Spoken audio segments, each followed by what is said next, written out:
네, 이 시간에는 까닭없이라는 제목으로 하나님 말씀 증거하겠습니다.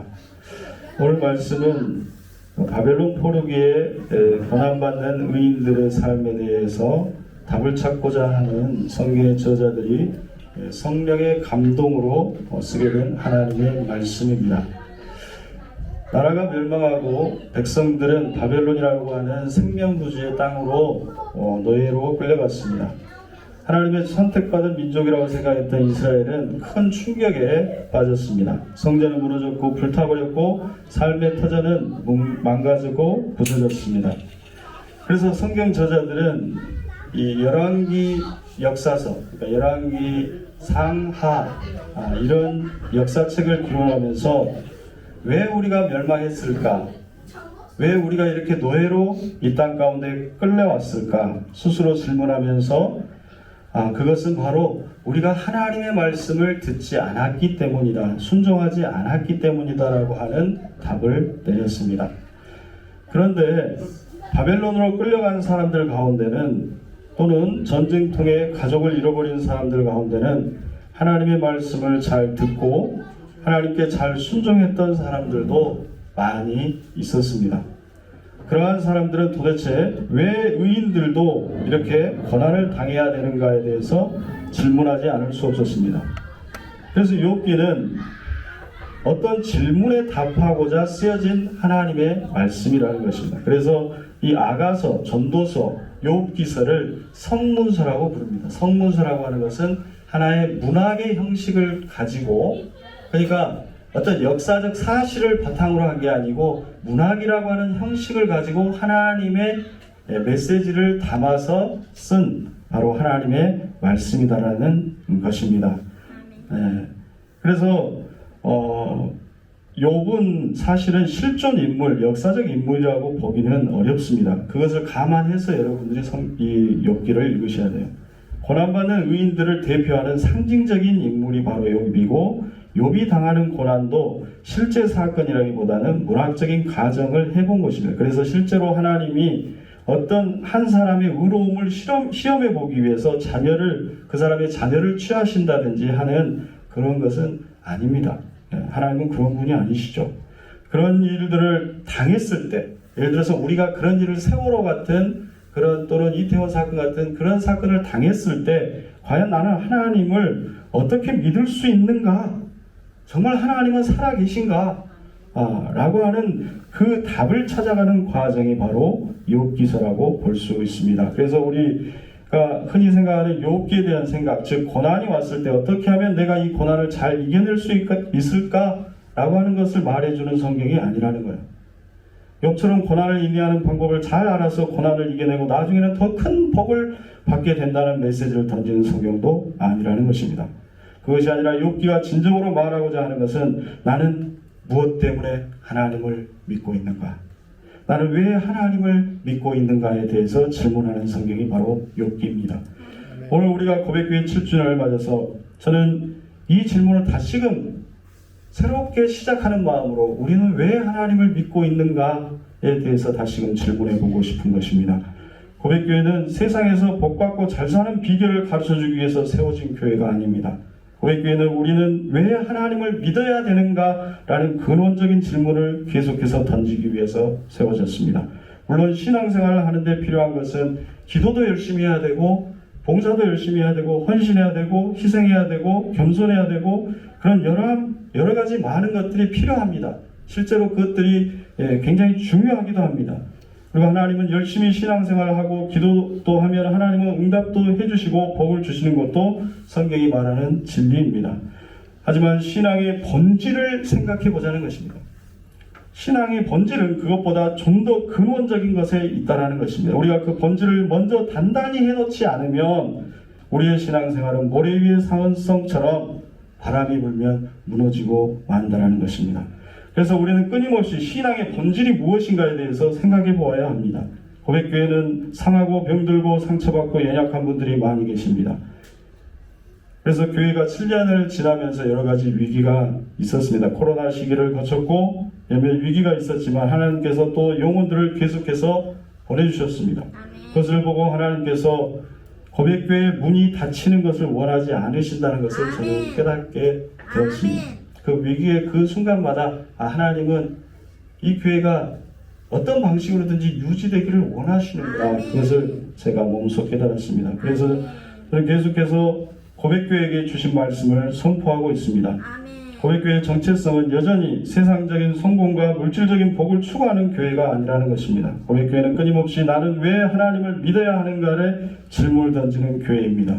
질문을 던진다는 것은 정말로 하나님을 진심으로 내가 믿기 위해서입니다. 그냥 종교적 형식으로 믿는 척하고 사는 것이 아니라 정말로 하나님이 누구이신지 똑바로 알고 성경이 말하는 하나님을 믿기 위해서 우리는 말씀 속에서 계속해서 왜라고 하는 질문을 던집니다. 과연 하나님이 누구이시길래, 과연 하나님이 나에게 어떤 힘이시길래, 정말로 하나님이 내 인생에서 어떤 존재이시길래 나는 이 상황 속에서도 하나님을 믿어야 되는가? 나 잘 먹고 잘 살고 있는데 왜 하나님을 믿어야 되는가? 나는 이 고통 속에 있는데 왜 하나님을 믿어야 되는가에 대해 질문을 던지고 있습니다. 오늘도 이 욥기 말씀을 통해서 우리는 다시 한번 그 질문을 스스로에게 던져볼 수 있기를 바랍니다. 오늘 말씀 8절에서 욥은 정직하고 하나님을 경외하며 악에서 떠난 삶을 살았다라고 기록하고 있습니다. 그런데 어느 날 욥에게 아무런 이유 없이 시련이 닥쳐옵니다. 욥의 소유물들의 한순간에 잃어버리게 됩니다. 소와 양떼를 이웃나라 스바 사람들이 와서 다 탈취해 갑니다. 그리고 갑자기 자연재해가 일어나서 종들이 죽고 자녀들도 죽게 되는 비참한 경험을 하게 됩니다. 욥은 무척 괴로웠습니다. 욥의 아내는 2장 9절에 보면 하나님을 욕하고 그냥 죽어라. 네가 그렇게 살아갖고 뭐하냐. 네가 믿는 하나님 어디 계시냐. 그냥 욕하고 죽으라고 말합니다. 그것은 어쩌면 솔직한 심정이었을 것입니다. 욥의 아내를 우리는 신앙적으로 정죄하지만 욥의 아내로서는 충분히 그럴 수 있다는 생각이 듭니다. 그리고 나중에 욥이 다시금 자녀들을 더 낳았다라고 하는 42장의 말씀을 봤을 때 욥과 욥의 아내가 화해했을 것이라는 것을 암시해주고 있기도 합니다. 욥도 어쩌면 마음으로는 심장이 찢어지는 고통을 겪었을 것입니다. 그 고통을 겪어보지 않은 사람은 그것을 말할 수 없겠죠. 그러나 욥은 입으로는 범죄하지 않았다라고 말씀하고 있습니다.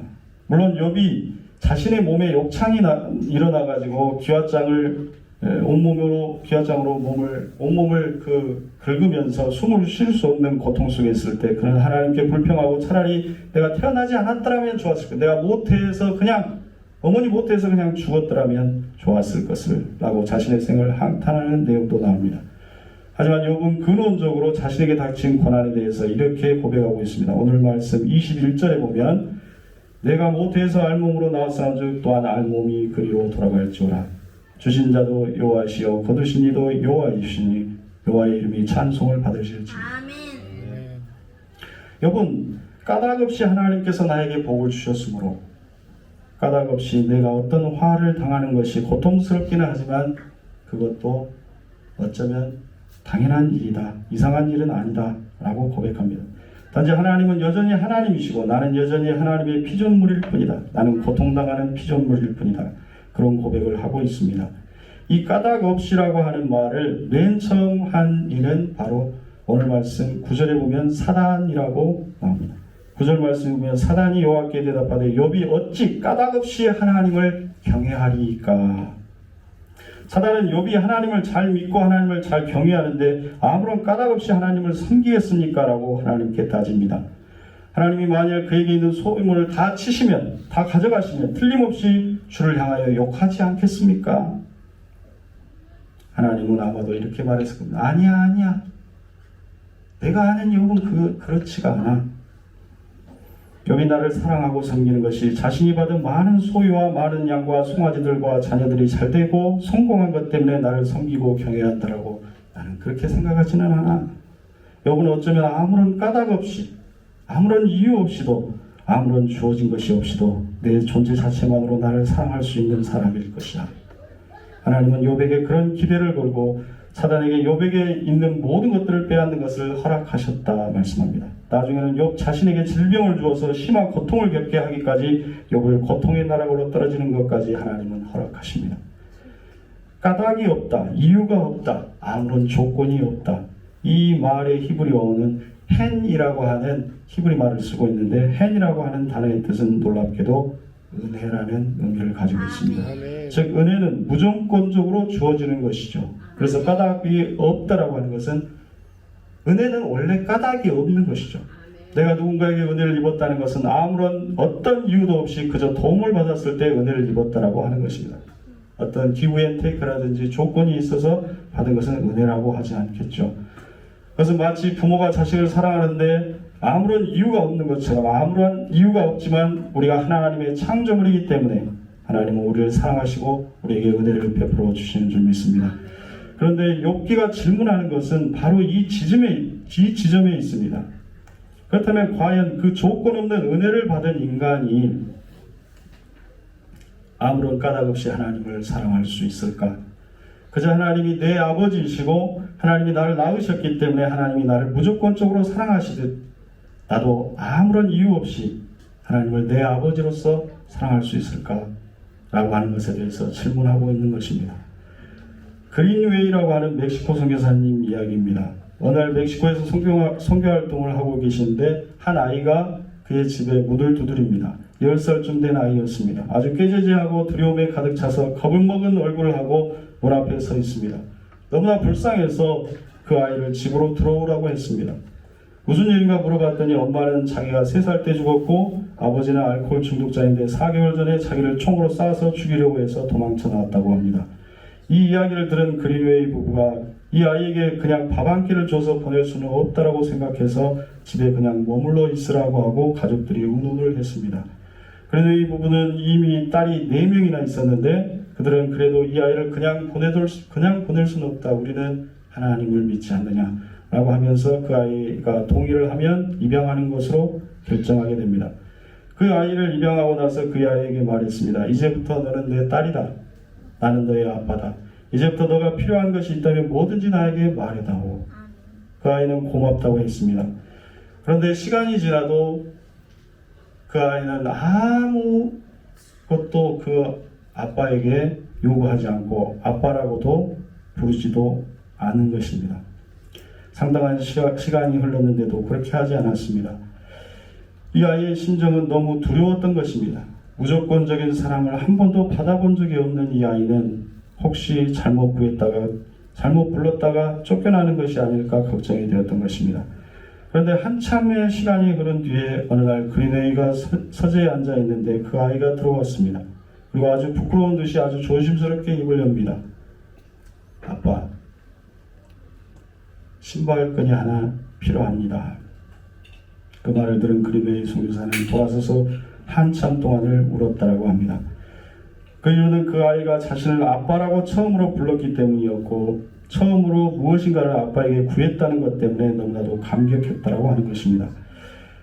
하나님의 사랑의 본질은 조건 없고 까닭 없이 우리를 사랑하시는 것인 줄 믿습니다. 그리고 그 신앙의 본질은 우리가 어떠한 순간에도 그 하나님의 사랑 안에 있다는 것을 우리가 믿는 것입니다. 욥기의 질문은 때로는 내가 하나님을 잘 믿고 있음에도 불구하고 내게 안 좋은 일이 일어난다고 해도 나는 여전히 하나님을 하나님으로 믿을 수 있는가? 내가 실패하고 내가 무너지고 내가 아무것도 가진 것이 없어도 내 하나님이 여전히 내 하나님 아버지이신가에 대한 질문을 던지고 있습니다. 만일 신앙이라고 하는 것이 내게 주어진 소유나 성공이나 물질적인 조건에 의해서 신앙심이 사라지기도 하고 갑자기 생기기도 한다면 그것을 정말 신앙의 본질이라고 할 수 있을까? 오늘 말씀 21절은 내가 모태에서 알몸으로 나왔사온즉 알몸으로 돌아갑니다. 주신 자도 여호와시요 거두신 자도 여호와이시니다라고 고백합니다. 즉 내가 하나님으로부터 태어나서 결국 내가 하나님께로 돌아가는 것, 그것이 바로 신앙이라고 말합니다. 다시 말해서 신앙은 내가 가진 것으로 신앙을 판단할 수 있는 것이 아니고 내가 이룬 것으로도 내 신앙을 규정지을 수 없다는 것입니다. 신앙은 나의 소유나 성취로 규정지을 수 있는 것이 아니라 오로지 나와 하나님과의 관계만이 영원한 것이기 때문에 그것이 영원한 것이기 때문에 신앙은 영원한 것으로만 말해질 수 있다라고 말씀하는 것입니다. 독일에 거주하며 활동하는 한병철이라는 작가가 쓴 피로사회라고 하는 책이 화제가 된 적이 있었습니다.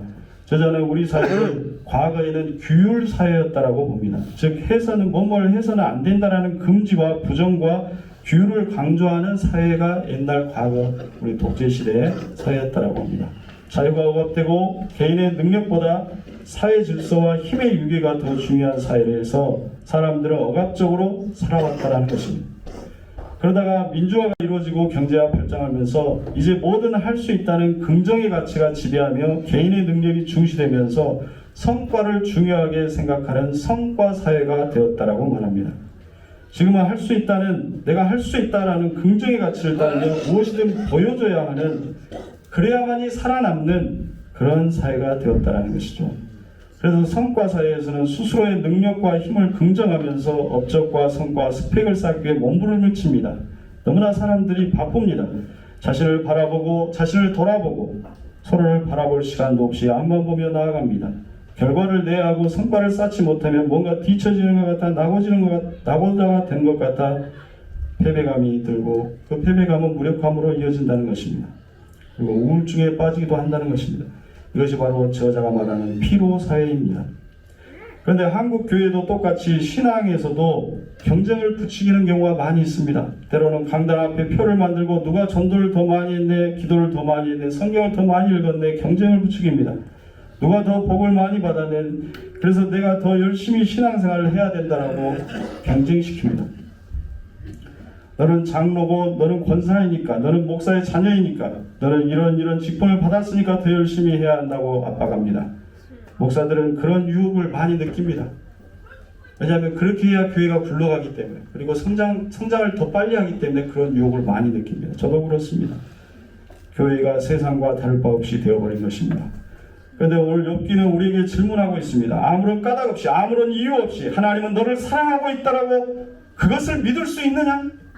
너가 얼마나 많은 성과를 내고 얼마나 많은 기도를 하고 얼마나 열심히 종교 활동을 해서가 아니라 내가 너를 낳았기 때문에, 내가 너를 사랑하는 아들이고 내가 너를 사랑하는, 너는 나의 사랑하는 딸이기 때문에 나는 너를 조건 없이 사랑한다라고 그렇게 말씀하고 있습니다.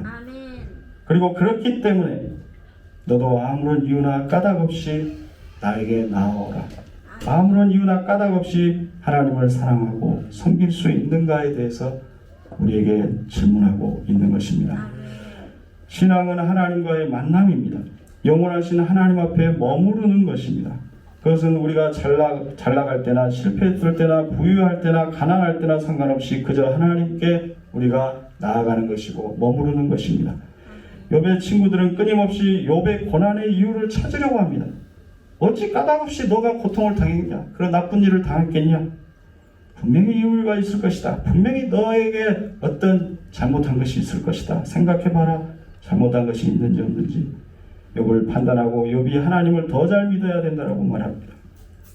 결국 하나님은 그들이 잘못됐다라고, 그 친구들이 잘못됐다라고 말씀하시고 38장에 욥에게 나타나십니다. 하나님은 욥에게 고난의 이유를 하나도 설명하지 않으십니다. 대신 하나님께서 욥에게 말씀하신 것은 당신이 겪으신 창조에 대한 이야기, 창조에도 아픔이 있었다라고 말합니다. 38장 8절에 바다가 그 모태에서 터져 나올 때 문으로 그것을 거둔 자가 누구냐? 얼음은 누구의 태에서 태어나느냐? 공중의 서리는 누가 낳았느냐? 하나님의 창조는 요술방광이로 뿅 하면 나타나는 것이 아니라 하나님의 창조는 하나님의 모태에서 터져 나오는 것임을 말씀하고 있는 것입니다. 인간의 어미도 한 생명을 태어나기 하기 위해서 10달 동안 뱃속에서 머무르고 산고의 고통을 통해서 한 생명을 세상에 태어나는 것이, 하나님의 창조도 기쁨만 있는 것이 아니라, 빛만 있는 것이 아니라 하나님에게도 고통이 있고 하나님에게도 어둠이 있다는 것입니다. 하나님은 빛도 창조하고 어둠도 창조하신다는 것입니다. 그것은 하나님은 우리의 고통을 모르시는 분이 아니라 우리의 고통 이전의 고통 속에서 우리를 낳으신 분이라는 것입니다. 그래서 우리가 고통받을 때 어미가 자식의 고통을 보고 고통을 느끼듯이 하나님은 우리의 고통 속에서 함께 아파하시는 분이심을 말씀하고 있습니다. 이스라엘이 성전이 무너지고 바벨론 포로로 끌려가서 노예 생활을 하고 있을 때 그때 하나님은 바로 그들 곁에 계셨다라고 말씀하고 있는 것입니다. 그리고 그 고통 속에서 그들은 정금같이 나오게 되었고 그 고통 속에서 귀로 듣기만 하던 하나님을 눈으로 보게 되었다라고 42장 5절에서 고백합니다. 귀로 듣기만 하던 것을 하나님을 눈으로 보게 되었다는 말씀은 욥은 이전에는 내가 하나님을 열심히 믿고 기도 열심히 하고 전도도 열심히 하고 내가 최선을 다해서 하나님을 경외하면 하나님께 복받는 삶을 살게 된다라고만 생각했는데 이제는 하나님은 나의 상처 속에도 계시고 나의 어두운 과거에도 계시고 나의 고통 속에서도 계시고 하나님은 나의 외로움 속에서도 계시고 나의 슬픔과 고독 속에서도 하나님은 거기에도 그곳에도 나의 실존 속에도 바로 내 깊은 정말 말할 수 없는 그 부분 속에서도 하나님은 나와 함께하고 계신다라고 하는 것을 말씀하고 있는 것입니다. 그래서 바로 눈으로 하나님을 보게 되었다라는 말씀입니다. 욥은 비로소 하나님의 나타나심을 통해서 큰 위로를 받습니다. 욥의 상처는 다 사라지지 않았지만 욥의 고통은 여전하지만 그는 하나님이 자신과 함께 하심을 믿고 위로를 받았다라고 고백합니다. 후에 욥은 소유도 회복하고 자녀들도 더 낳게 되는 은혜를 입게 됩니다. 그러나 그것보다 더 중요한 것은 욥기가 말하고자 하는 것은 신앙은 내가 가진 소유나 성취에 상관없이 하나님은 나를 사랑하신다는 것입니다. 나도 까닭없이 하나님을 사랑하는 것. 그것이 비바람이 불어도 무너지지 않는 그 반석 위에 세운 집과 같이 가장 근본적인 신앙의 자리라고 오늘 말씀하고 있는 것입니다. 고백교회 7주년이 되도록 하나님은 지키셨습니다. 별로 수적으로 늘어난 것은 없습니다. 그러나 하나님께서 상처받은 영혼들을 한 분 한 분 보내주셨습니다. 그리고 그렇게 예수님이 하신 것처럼 우리는 연약한 사람들이 모인 공동체가 되었습니다.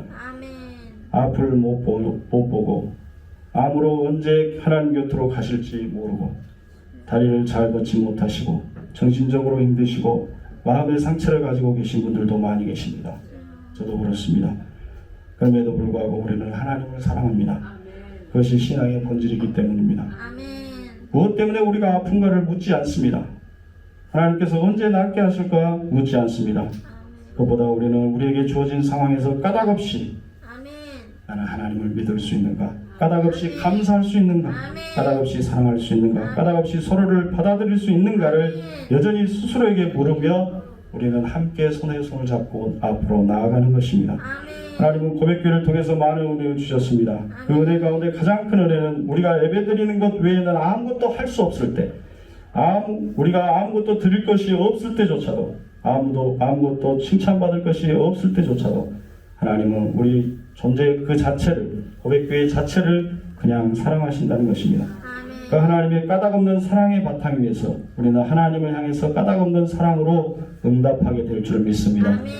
그 신앙의 뿌리 위에서, 그 신앙의 본질의 반석 위에서 우리는 더욱 건강하게 자라나게 될 것이고 하나님이 주시는 치유의 열매를 맺게 될 것이고 하나님이 주시는 기쁨과 생명의 열매를 맺게 될 줄 믿습니다. 기도하겠습니다. 사랑해 주님 감사합니다.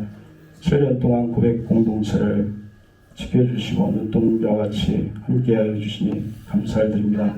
여전히 우리는 부족하지만 하나님의 까닭없는 은혜를 붙잡고 우리는 여전히 나아갑니다.